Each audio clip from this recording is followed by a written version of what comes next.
All right, good morning and welcome back here to Trader Minute. Great to have you aboard. Glad to be with you here today. I know I've been out for a little while here. I apologize for that. Those of you who have emailed me, I've kind of let you know why I've been out a little bit. I've been dealing with some pneumonia that kind of put me on my back, but it's been nice to kind of just lay there and trade and kind of watch some of these markets tick. And let's talk a little bit about those, what's going on here, and then let's go out. And I want to introduce you to a gentleman by the name of Josh Willis, and he will be with us here at Trader Minute. He's been with us here for a while, and but he will be helping out with chat, with video. He'll be bringing some of his market breadth knowledge and his earnings knowledge to play. And I'll introduce you to him here today, and he'll be on video as well. But let's go and let's talk about the challenge here, and the challenge trade here, and let's go here. Boeing up about $1.20 here today. It's nice that it's up today, but even more than Boeing being up today, the best part about Boeing's action today was the 1 minute price action. Okay, and I want you to look right in here around this time, kind of this 8 to 8:30, 8:45 time period here, when Boeing kind of just sat flat. Okay, just sat flat right there. What was the market doing? The market was kaboom, tanking. Okay, kaboom and tanking may be overstatements, but the market was pulling back. Boeing was able to hold in there, and ever since we saw kind of Boeing really break that 138 level, the severity of the sell-offs have been less, and the buying intraday has been more. Instead of seeing Boeing go up in the morning and pretty much trickle lower all day, we've seen some midday, some late day charges from Boeing, and helping to push it higher. The one thing Boeing is doing today is it is hitting an all-time high. Okay, it hit this all-time high back here in November on some positive news from some of their jet orders, and it hit up to 142 today, and right now actually breaking that and hitting this all-time high.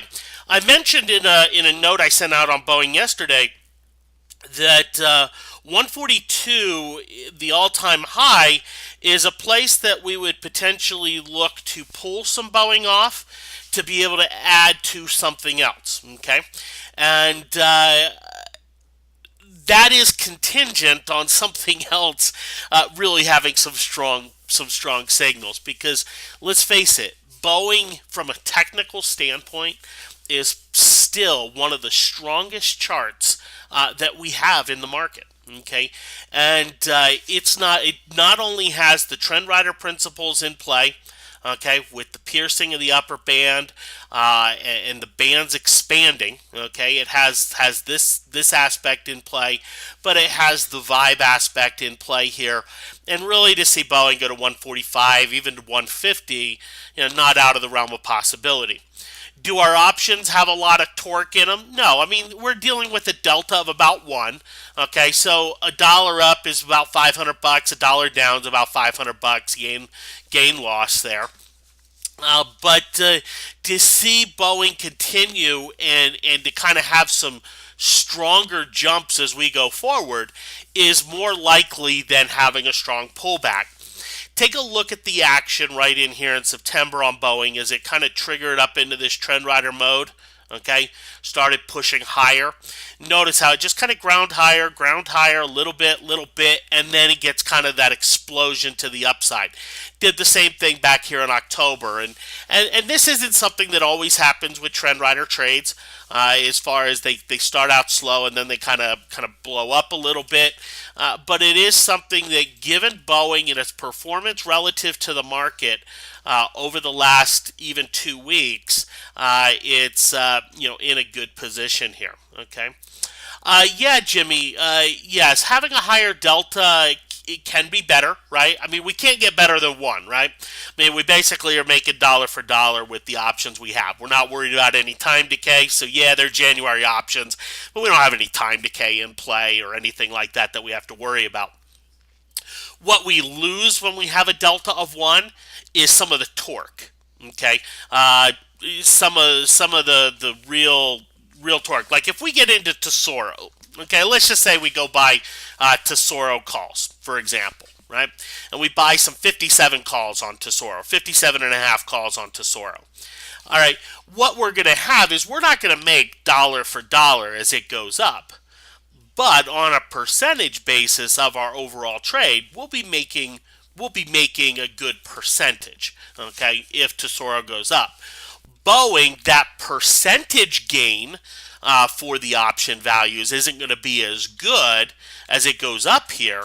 But that delta of one, we know we don't have to deal with time decay. We know what our option value is going to do per move in the stock price. The variables really are much fewer there. Okay, exactly, Martin. Advantage of deep in the money calls is almost no time decay. One of the things with Boeing, I mean, we got into Boeing back here, and we've been in this a long time. And, it was one where we're back here when it broke down below the 7. We talked about it. It was one of those just kind of, all right, gut feel. We got to keep this. There's good things going on here. And one of the advantages to the option that we bought is it allowed us to take this much time, to ride it. We still have time. Would I like to get into something else and go run around with something else? Absolutely. But at the same time, there's not a chart out there, and there hasn't been for 2 weeks a chart out there that I like better than Boeing. It is my favorite chart, hands down across the board. Okay. Yeah. Let's see here. Could we roll it into February? Yeah, Richard, good question. We could. Okay, we can roll this into February. Probably won't do that. Okay, probably won't do that. I mean, this option, what? It expires. It expires here next week, right? Okay, where we get the 17th expiration. With it being in the Trend Rider, I'm not going to expect it to stay in the Trend Rider for another 3 weeks. This is something where it's decided, okay, we're ready to move, we're ready to go, and ready to move. And so it's not something that you look at these Trend Riders. These are 2 week type things, and so we can hold it till next Friday. And if we want to hold more Boeing after next Friday, yes, I would roll some into February, but not everything. I would pull some cash out so we can go and play in other pastures as well. Okay. Yeah, JC, BA breaking out as we speak. Yeah, it's moving a little bit here. Wish we had a little more volume. And JC, I'm actually gonna say the complete opposite. I hope the volume stays light. Okay, I hope the volume stays light. One of the things that you'll notice with a lot of trend riders is that high volume will mark the bottom, the breakout, and it'll mark the top. We start getting high volume into Boeing, that's where I start to get concerned that maybe there's a strong flush to come in. The more it can kind of do its normal run on kind of light to average volume, the better. And then as it kind of exhausts to the top, yeah, let it get some good volume. We'll know, okay, time to pull it off, and we'll move out and run there. Okay. Again, does volume mean everything for it? Probably not nearly as much. Okay. Yeah, okay, just meant on the break above the day's highs, not on the day. Okay, yeah. Yeah, I haven't, let's go look here at what the volumes have been here today. Yeah, they're not really too heavy right here, are they? Boeing here, because of what it did midday, where it kind of stood still, marked time midday as the broader market went down. Because of that action, the algorithms spot that. They are looking for that specific type of action. They spot that and they start to go after that. So, is Boeing going to have some sort of pullback at one point today? Sure, but I would expect more buying pressure to come in simply because of that morning action here. Now, I know Carl's talked about Morgan Stanley and Qualcomm. These banks, Morgan Stanley, a fantastic chart. A very beautiful chart here, a little consolidation, outperforming the market a little bit here as it kind of marks time. Very interesting to see the difference between Goldman and Morgan. Goldman's pulled back a little bit harder than Morgan, but all these banks are pretty much in bullish modes. Some of them maybe a little toppy.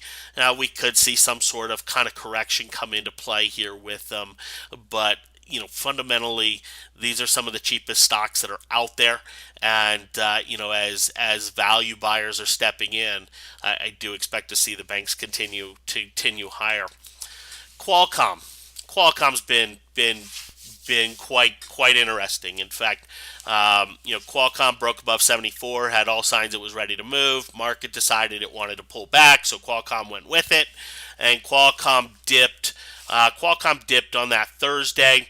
And then we had mentioned that on the Friday, if it starts to break the lows, we need to kind of look to get out.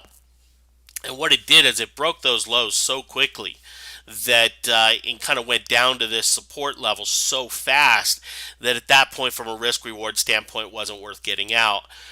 We saw some really nice strength come into Qualcomm into the close yesterday, and actually on some decent volume for that time period. It's back up at the 74 level.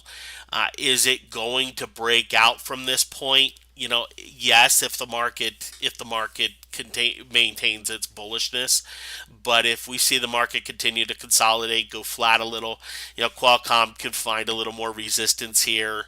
I'd feel really comfortable of Qualcomm going to 76 if it broke 74 and a half. But for now, continuing to hold and continuing to ride that higher here with Qualcomm. Okay. So those are the positions that we have on board.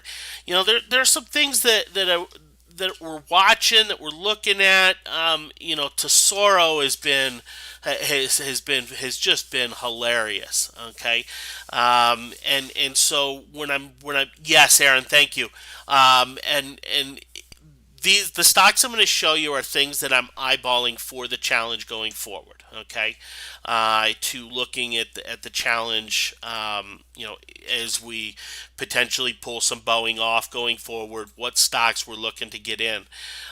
Tesoro has been in this just wicked consolidation, and continues to consolidate. It's a very bullish consolidation. My fear with this type of consolidation is that the longer it goes, the greater the odds are that it will break down first. Okay, what do I mean? Let me zoom in and show you. Okay, we get this bullish consolidation here, and they tend to break out to the upside, and generally on good volume. A close above 58.5 would be the sign. But one of the things that they will oftentimes do is they'll actually get this breakdown, and this breakdown will sometimes happen on some really heavy volume. And it'll break down and come back down towards the lows of the initial pullback. So this initial pullback down here to about 55. And so to see it break down here to 55 and then snap back and go is on the table as far as potential here for Tesoro. Could it just say, forget it? No reason to pull back. Yes, it could. And a break above 58.5 on a close would be that sign. But until we get that, I really am nervous about some sort of pullback to 55. I would be a buyer of Tesoro at 55 if it got there. But this is one watching very closely for a next challenge, for the next challenge trade. Okay. Yeah, one T. Good question. How correlated is Qualcomm to Apple? Well, I'm going to come down here below to the indicators, and I'm just going to add this little correlation indicator here, and I'm just going to put Apple. Okay, AAPL in the parameters. This is going to show the correlation between Qualcomm and Apple. Okay, one or kind of above 0.75 means that they're positively correlated, means that as Apple and Qualcomm, they tend to move in the same direction. So as Apple goes up, Qualcomm goes up, and vice versa. When it's below minus 0.75, it's negatively correlated. As Qualcomm goes down, Apple will go up, and vice versa. You'll notice that recently there's not been a heck of a lot of correlation with Qualcomm and Apple. If we kind of go a little more long term here, you'll see that the correlations are generally positive. Okay, so long term, generally, Qualcomm, Apple have been pretty positive, right? They're kind of related, but in the short term, not nearly as much there.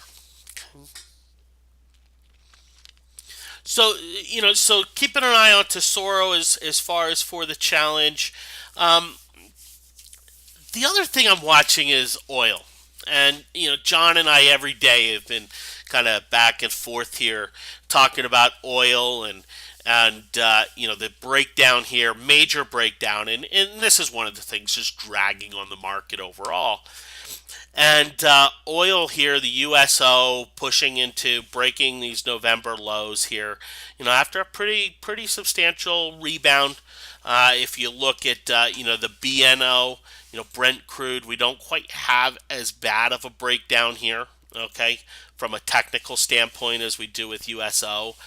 But USO, as far as for some snapback potential, I think if we start to see the actual price of oil break below 90, I would be a lot more tempted to jump in. And so, this would be something for the challenge. I would look to actually bottom pick with some of the gains as oil pulls back. Right now, the options on USO aren't too bad, but they're not great. I would like to see oil pull back just a little bit more. And as I go through a lot of the stocks on my watch list and a lot of the charts that are out there, there's not a whole lot that I look at and go, what, today be a great entry. A lot of it is, what, we're maybe just a little bit of ways, a day or two away.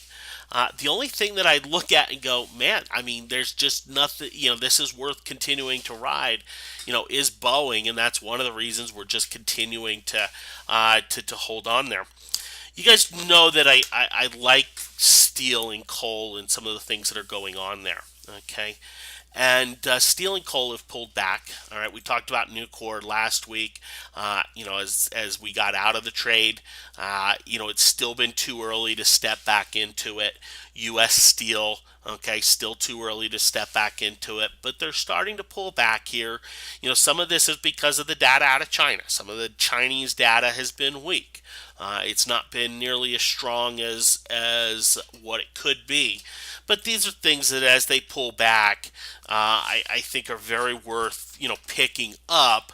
But I need to see some signs of strength first. Here's BTU, right? I mean, we're almost we're almost at a price target, right? I mean, we got the pullback, we have the consolidation, we have the failed rally.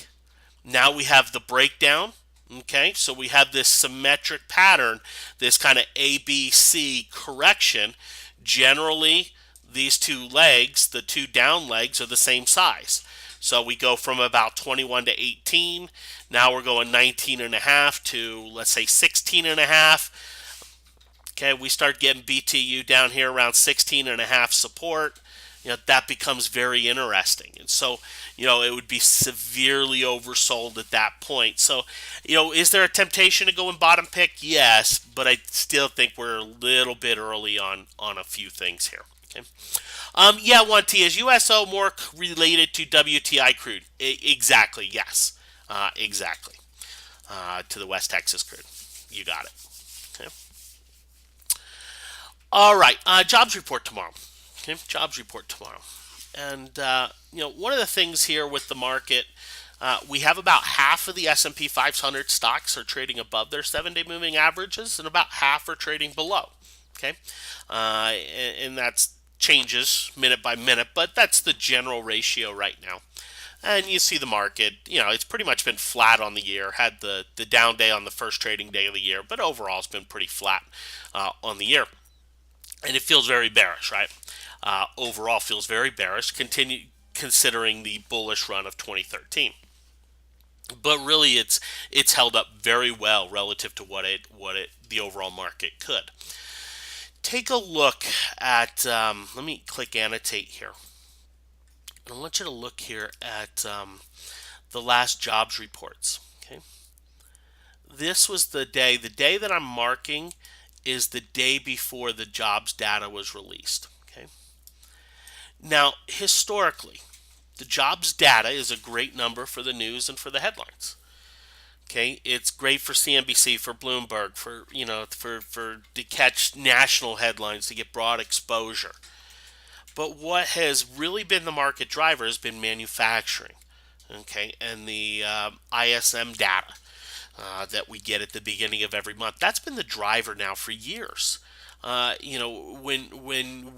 When we would talk jobs report Friday, okay, maybe you have a reversal or something like that, but there's not going to be a lot of action on the jobs. It's mostly the real investing's going on the manufacturing. Well, that shifted in 2013. And that started to shift here in June, July, and August as Bernanke and the Fed kind of backed themselves into a little bit of a corner by talking about tapering. Okay, and what they did is they basically said, well, we're only going to taper if jobs do this and inflation does this. So what happened? They basically took every other data point out of the economy for the market to care about. Market no longer cares about manufacturing. I mean, the ISM reactions have been negligible. The ISM data has been decent, but even on misses, it's not. There's no real market reaction to the ISM data like there has been in the past. There have been bigger reactions to jobs, and those have been increasing. Now, in October, the jobs report, we got the jobs report right here late, as this was the whole government shutdown issue. So we had two jobs reports that were quite close together. But I want you to take a look at the last two jobs report and notice how the market was pulling back into those reports. Okay, pulling back into those reports. And one of the fears of the market has been, well, what if that jobs data is good and now the Fed tapers? Well, that's been the fear, right? Well, both these jobs reports were pretty good. Okay, they both were pretty good. The initial reactions were to the upside, overall. The jobs data is probably going to be pretty good tomorrow, probably right in line with expectations. And generally, when you have data that's in line with expectations, the market will brush it under and go back to what it's been doing. And so I don't expect that it's a huge risk to be holding anything over the market, over the jobs data. Okay, or to say, well, jobs data tomorrow, I got to jump out of everything and look to set things up after the jobs data. Am I hoping we get a few more triggers? Some of these things that have been consolidating start to move after the jobs data? Absolutely. But we'll cross that bridge when it comes tomorrow. Okay. One other trade for the challenge that I've been watching here is Chipotle Mexico, CMG, and CMG has great earnings, pullback, nice bullish pattern here overall. Has rallied nicely today. Good volumes building in as the Bollinger is starting to expand. This is one that is set up with a very nice entry point. But again, I compare that to Boeing, and I say no, I like Boeing better. And that's the bottom line. I mean, the action on Boeing is just better overall right now, and so we'll continue to run with that. Until we start to see it run out. I was asked here today what would say, okay, Boeing got to take profit, got to move on. What is it that would say that? Well, even from a short-term standpoint, it's tough to put a major price here. Yesterday, I showed the 138 support, 138, 139 support area. We wouldn't want to ride it back that far. We'd start getting really concerned if it broke the 20-hour moving average overall. That's where we'd start to get concerned, and even more importantly than that, if we start to break down below the upper Bollinger Band and we're not closing in that upper Bollinger Band, that would cause a little bit of concern. We'd have to evaluate it from there as far as pulling it off. Okay. All right. Well, thanks for hopping on. Uh, I'm going to turn over here to Josh. Josh is going to talk to you about earnings. And we have earnings season kicking off here. Some argue that it kicks off with Alcoa. Others kind of say, come on, doesn't start till JP Morgan and Wells Fargo on the 14th next week. But we have earnings kicking off. Josh is going to be all over earnings as far as as they happen, and talking about some of the stocks that are worth going up, worth going down based on some of the earnings. And he'll kind of share and outline some of his thoughts on earnings here with you in just a few minutes. So, so appreciate you being on, and we'll talk to you soon. Take care.